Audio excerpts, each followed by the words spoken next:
amazing Monday Night Football game we saw last night, if you're a Packers fan. If you're a Saints fan or a fan of football in general, probably not so much, because it was one of the worst games I saw all season. It was the first shutout, actually, all season long.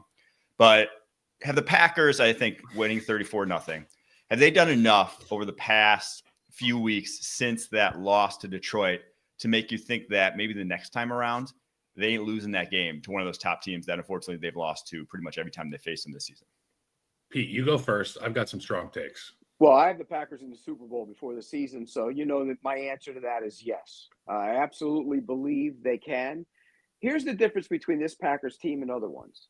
They're much more physical, much more physical. I mean, they're good on the offensive line. They're good on the defensive line. They're athletic linebacker, which they haven't been over the years. I love the makeup of this team. I love how now it's 2 weeks in a row, and the Saints aren't a good team, but they physically maul them. And then they, that's coming a week after they go to Seattle and physically maul the Seahawks. So to answer your question, yes, they can beat anybody in the NFC. And you know what? We obviously knew that the Green Bay Packers money line was the smartest bet in the history of the National Football League last night.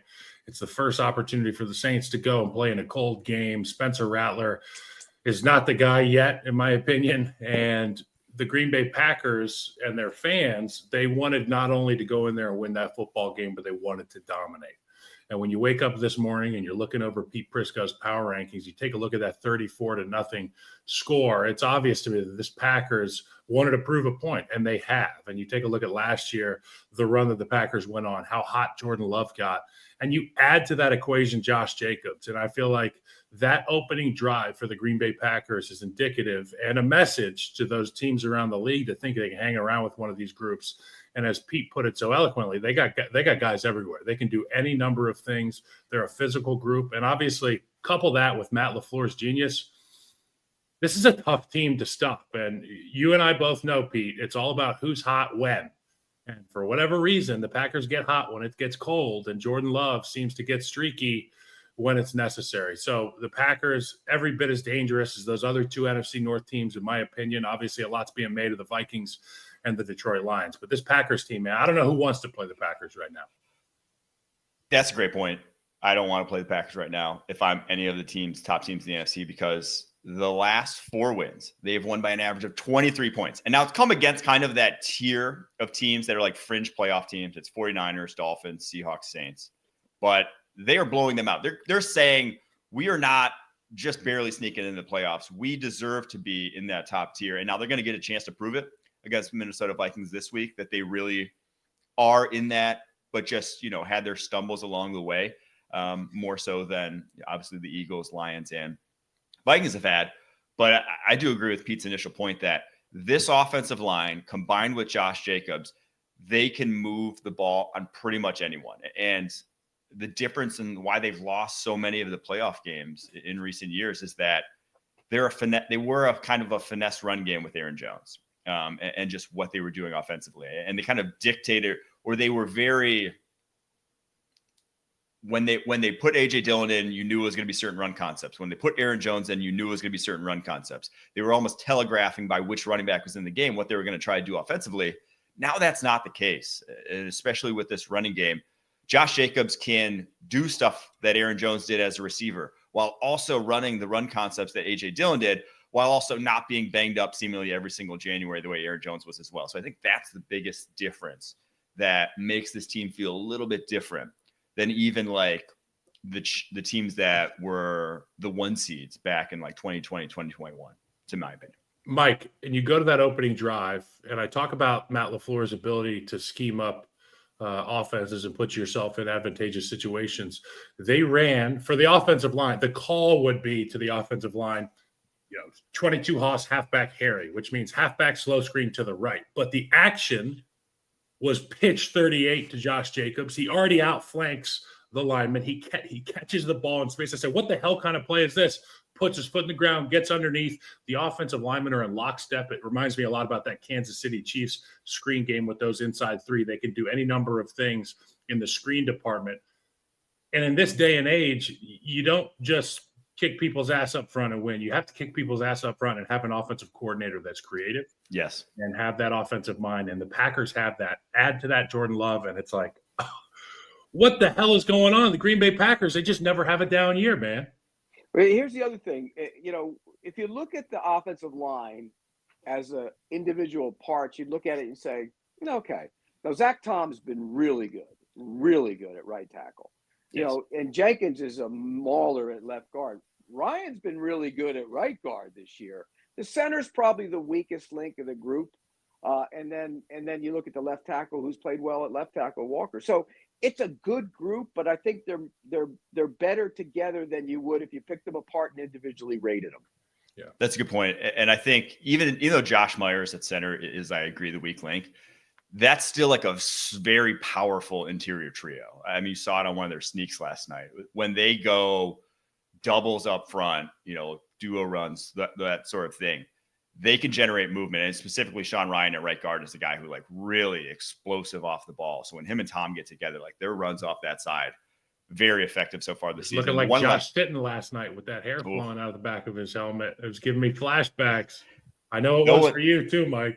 If he could be Josh Sitton and Pass Pro, I'd be putting him in the Super Bowl right now. Sitton and Pass Pro was the GOAT. But the last point I wanted to just bring up, Edgerrin Cooper, the rookie linebacker, to me, been far and away the best rookie linebacker. They've gotten him seemingly every single week, put more on his plate. And now with Quay Walker, 38 snaps last night, 6 tackles. The guy flies to the football. He adds a different element to this defense that they just haven't had in years past. Even when they had Devondre Campbell and he was playing well, neither him nor Quay Walker, guys who play on the other side of the line of scrimmage. Edgerrin Cooper's the guy that plays on the other side of the line of scrimmage. He looks like, from what I've seen early on in his career, that guy's on a Pro Bowl to all pro sort of track already early on. Scary. Yeah, and they haven't had Alexander. They didn't have Williams. They didn't have the other nickel corner, the rookie. They were banged up. They're banged up, and they're still finding a way. And you know what else? The other corners are playing better than Stokes has been better the last couple of weeks. That's big for them. Going forward, that's important for them. The makeup of this team is outstanding. And I don't think we've seen the best of the passing game yet either.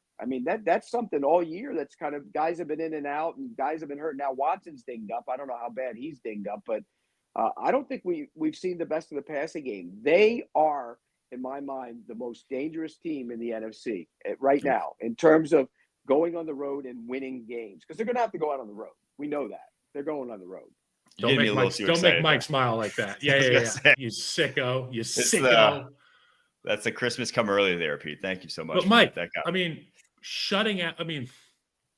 I know you're supposed to beat teams that you're better than, and you alluded to the fact that they have not only beat these teams, they have blown the doors off them.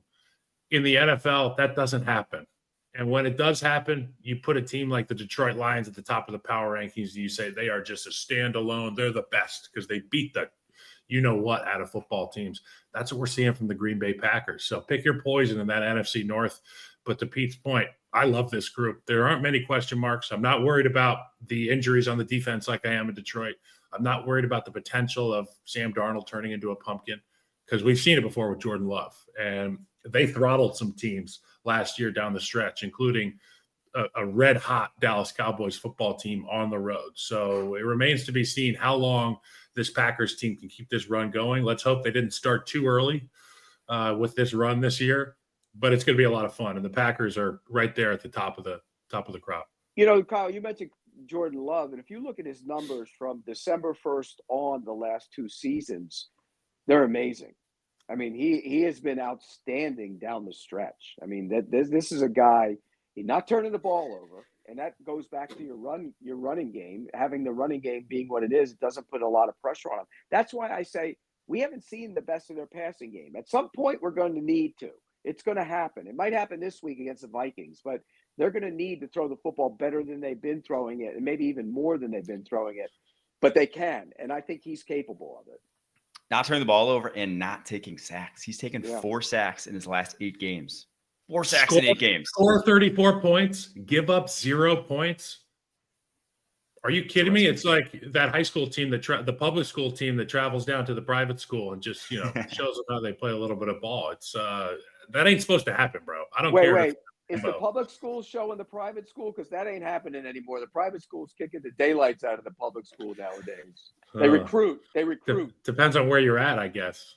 Down South Florida, it's IMG and everyone else. St. Thomas and American Heritage and Chaminade and all those schools.